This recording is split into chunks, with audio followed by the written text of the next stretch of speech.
그럼 이번 영상에서는 개정주택임대차보호법이 보면은 갱신요구권과 갱신거절권에 관련된 대부분 판례가 지금까지 상반되게 나와요.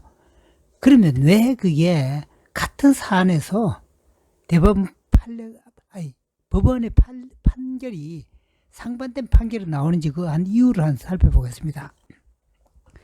먼저 그 보면은 1심의 민사지법하고 2심의 중앙지법의 사건 한번 보겠습니다. 이 사건은 같은데 결과는 전혀 반대죠. 그거 한번 보면 사건의 기호를 보면 개정임대차보호법이 시행되기 전에 사실 매매계약이 이루어진 건이에요. 2020년 7월 달에 되고, 그리고 보면 소유권 이전이 10월 말에 됐고, 개정임대차법이 바로 되고 전이죠. 난 뒤죠. 그리고 소유권 이전은 2021년 4월에, 올해 4월에 됐잖아요. 그리고 이제 개정임대차보호법이 시행되기 전에 매수계약이 되고, 그 뒤에 임차인이 갱신요구권에 의해서 갱신요구를 하고 이렇게 되는 건인데, 1심에서는 매수인의 갱신거절권을 인정하는 판례가 나왔어요. 판례가 나와서 양수인이 승소하고 임차인이 그 패소를 한 거죠. 그런데 2심에서는 매수인이 패소를 하고 임차인이 승소를 한 겁니다. 그럼 판결 이유를 보면은 수원민사지법의 판결 이유를 보면은 당초 임대인의 거절권 행사는 기타 임대차 관계를 지속하기 위해서 어려운 중대한 사유가 생긴 거로 봤어요.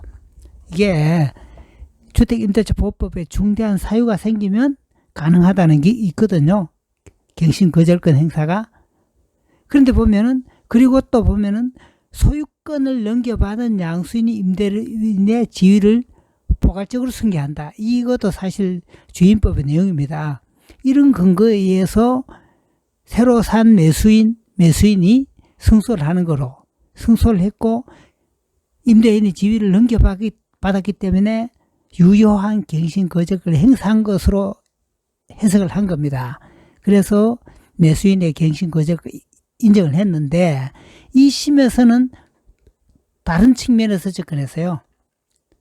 매수인의 갱신거절권 부인했는데, 왜냐하면 임차인의 갱신요구권은 형성권으로 본 거예요. 형성권이라는 것은 주장을 함으로써 상대방에 관계없이 효력이 발생되는 게 형성권이잖아요. 갱신요건 자체를 형성권으로 본 거예요. 그러니까 좀 이게 접근을 달리 한 거죠. 그리고 실제 거주를 이유로 한 갱신거절권 행사는 임차인이 갱신 요구를 할 당시에 임대인만을 기준으로 한다. 쉽게 말해서 임차인이 갱신 요구권 행사했을 때 소유권은 아직도 매수인한테 안 넘어왔다는 거지. 소유권이 안 넘어왔으면 소유자가 아닌 사람이 갱신거절권을 유효한 갱신거절권 행사할 수 없다는 논리예요. 그러니까 결과는 전혀 반대 결과가 나오는 거죠. 사실 이런 해석이 국토부 유권 해석 기준이 사실 이게 항소심의 기준입니다. 아무튼 이게 같은 사안에서 상반된 판례가 나왔고, 또 동부지법 판례를 보면 비슷한 사안입니다. 2020년 10월 9일에 갱신요구권을 했고, 2020년 10월 12일 날 갱신 거절을 했고, 그리고 매수인이 10월 29일 소유권 이전을 받은 부분이에요. 앞에 사례가 거의 비슷한데, 여기서 보면은 동부지법은 매수인에게 해당 주택을 인도하라고 매수인의 승소를 했어요. 그러니까 새로 산 매수인이 갱신거절권을 인정한 거죠. 그 임차인 패소한 겁니다. 이것도 보면은 앞에 그 수원지법의 그 논리하고 비슷한 측면이 좀 있어요. 갱신거절권은 일체 권리를 포괄적으로 승계했다. 그 양수인 새로운 임대인이 그렇다는 거죠. 그래서 양수인이 유효한 거절권을 행사했다는 걸 보고, 그리고 또 여기서 보면은 법원은 주택이 양도된 경우 양수인은 주택의 소유권과 결합해서 임대인의 임대차 계약상 권리와 의무를 일체를 포괄적으로 승계한다. 그리고 갱신거절권 또한 승계한다. 그리고 지나치게 소유권을 제한하는 내용으로 해석을 할 수 없다. 이렇게 좀 부연 설명이 좀 장황하게 나온 부분이 있습니다.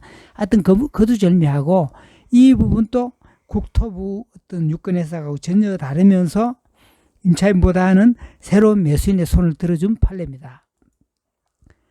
아무튼 이 내용은 앞에 제가 말씀드린 내용하고 그걸 다시 정리한 부분인데, 수원지법은 양수인이 새로 산 매수인이 승소를 했고, 중앙지법은 임차인이 승소를 했고, 동부지법은 양수인이 승소를 했잖아요. 그러니까 왔다 갔다 하는 것처럼 보이지만 나름대로 다 논리가 있어요. 논리가 있는데, 이런 부분은 사실 앞으로 대법원이 정리가 그 최종 어떤 대법원의 판례가 나와야 어떤 혼란이 방지될 수 있는 그런 부분으로 보입니다. 그런데 여기서 보면 수원지법의 판단에 대해서 견해를 보면 문제점이 뭐겠어요? 수원지법 판단하면 갱신요건 행사기간 이전에 매매계약이 체결된 건이거든요. 계약 만료 6개월 이전에 매매계약이 된 경우에.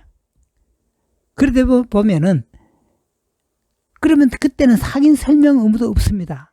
확인 설명 의무도 없고, 그런데 임차인이 매매 계약을 하면은 어떤 면에서는 임차인은 자기가 살고 있는 집이 매매가 진행된다는 것을 전혀 모르고 있는 상태입니다. 그리고 나중에 갱신 요구권이 발생되는 6개월 시점이 돼서 임대인이 새로 산 매수인이 갱신 거절권을 행사해 왔을 때, 그러다면 자기는 갱신 요건 자체를 전혀 어떻게 사용해보지도 못하고 아직도 소유권을 안 넘어간 상태에서도 그런 문제가 나올 수 있다는 거예요.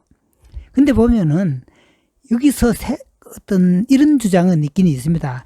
임차인이 새로운 매수인이 갱신 거절권 행사하기 전에 미리 선수를 쳐서 하면 안 되겠느냐, 이런 얘기가 있어요.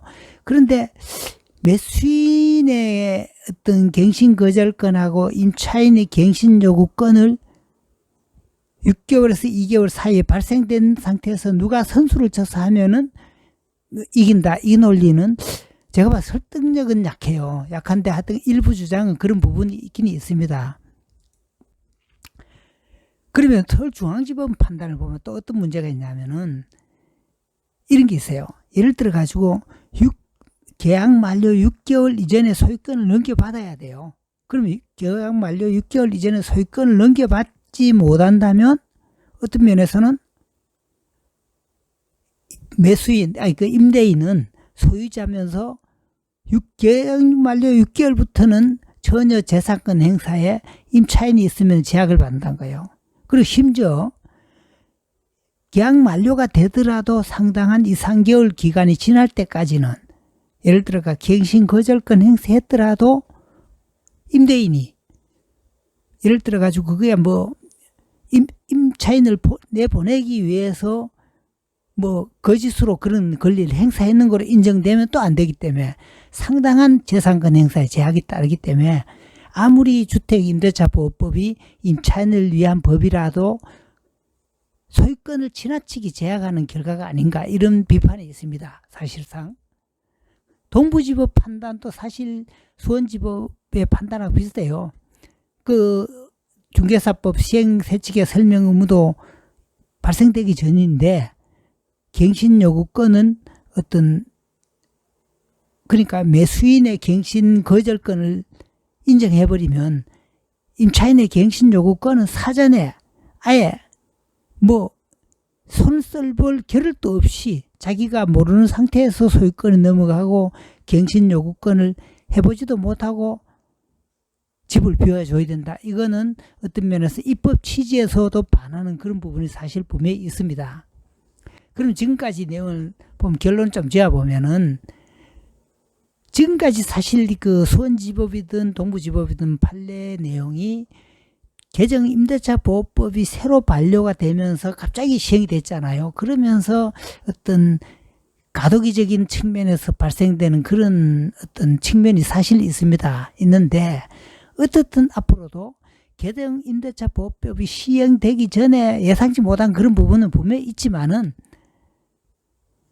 만일에 예를 들어 가지고 임차인이 사는 집을 매수하는 실거주 목적으로 매수하는 매수자라면 종전 임차인이 있다면 6개월 이후라면은 뭐 말할 것도 없이 뭐 임차인하고의 어떤 갱신 요건 행사 여부를 확인해야 되지만 그렇지 않더라도 그 전이라도 6개월 이전이라도 임차인의 갱신 요구권 행사 여부 내지는 임차인의 의사 내지는 그거는 파악해보고 계약을 진행해야 매수인 입장에서는 내 집을 사서 내가 입주하겠다는 목적으로 집을 샀지만 입주 못하는 그런 위험은 방지할 수 있는 게 아니냐 그런 부분을 참 생각해 봅니다. 그래서 아무튼 그 부분에 대해서는 앞으로 제도가 좀 보완되어야 될 부분인 것 같아요.